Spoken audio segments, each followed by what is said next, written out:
Here's my audience. My name's Glorious.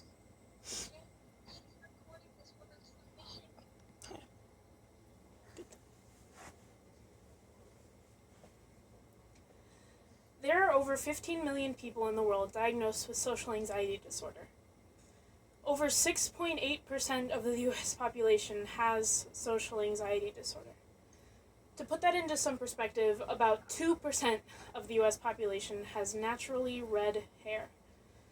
This is a list of just some of the disorders that are related to social anxiety disorder, which is right here. As you can see, this one, which is tiny compared to social anxiety disorder, is higher than the amount of redheads in the US. Chances are, if you know somebody that's a redhead, then you know somebody with social anxiety disorder. As somebody who's dealt with anxiety, even if I don't have an official diagnosis, I think it's an important thing to talk about.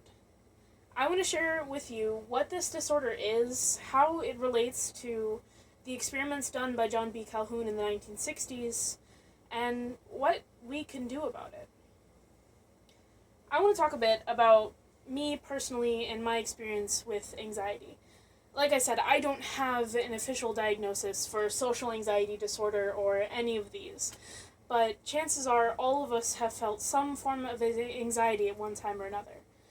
I personally am someone with a very short social battery. Just being outside all day can make me feel drained and tired and just ready to go home and sleep for a week. There are so many other people, not just this 15 million, that feels this way. Now, in the 1960s, the experiment done by John B. Calhoun, well, is not a perfect example of what social anxiety is, did kind of show a little bit of what may happen. An article by CabinetMagazine.org explained that the mice were constantly rubbing shoulders on their way up and down the stairwell to eat, drink, and sleep. Mice found themselves born into a world that was more crowded every day, and there are more mice than meaningful social roles. What happened with the mice is that the mice that would usually make babies didn't need to. There were plenty of babies. The mice that would make nests didn't need to. There were already nests for them. The mice that would go collect food didn't need to. There was already plenty of food. The mice just didn't have a role in society anymore, and they reacted into it in different ways. Some of them shunned all forms of social contact.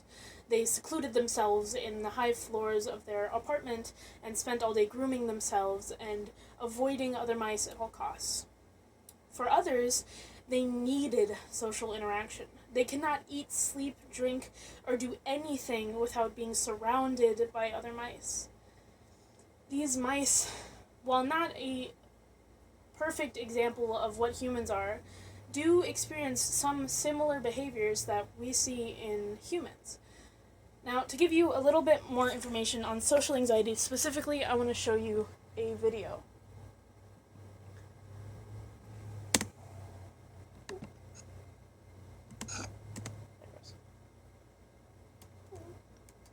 Maybe. Say it's your first day at a new job. Maybe you're nervous or jittery. You want to make a good impression. Those feelings are pretty normal, and they may actually help you be more alert and careful. But after a few weeks, once you're used to the job and you know your co-workers, that nervousness usually diminishes, right?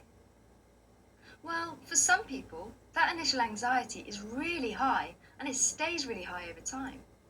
For those people, the fear of being judged negatively by new people might be so daunting that it affects their ability to do their job well.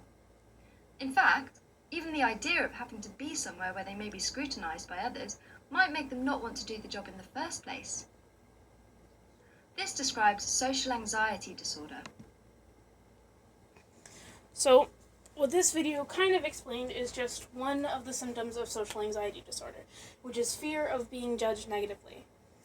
The National Health Service of the UK also lists other symptoms as avoiding or worrying about a lot of social activities, such as group conversations, eating with company, or parties, always worrying about appearing incompetent, finding it difficult to do things when others are watching, fear of being criticized, having low self-esteem, and having panic attacks.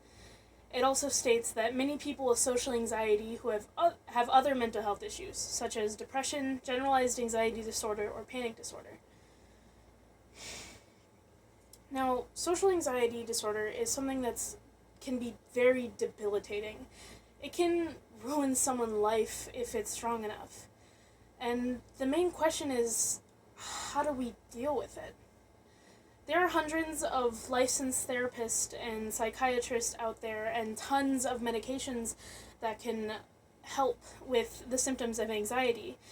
But goodtherapy.org, which quotes many long-term therapists and psychiatrists, says that the average session for therapy, which is maybe an hour, costs around $100.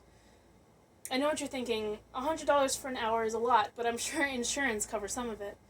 But here's the thing. Now, Good Therapy also says, in most cases, they must choose a therapist within their network.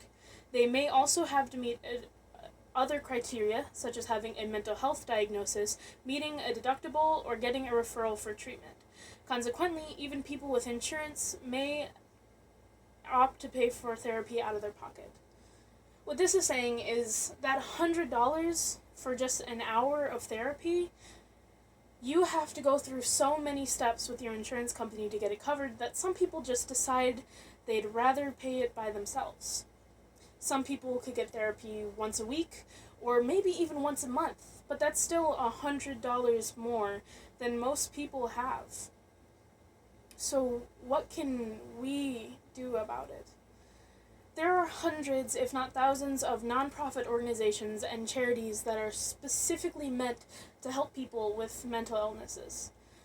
There are some geared specifically towards teenagers, specifically towards people of color, specifically towards people in the LGBTQ+ community. But all of these organizations have one thing in common. They're there to help. All it takes is 2 minutes to search and you can find one. And who knows? Maybe there's someone out there who has $99 for their next session of therapy and just needs one more that you could give them. If you have just an extra dollar out of your paycheck that you won't be spending, maybe you could use it to help somebody.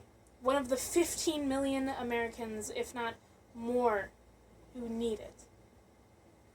Thank you. Yeah, show my audience again. Prove they're still here. And they are. Look at them. There they are.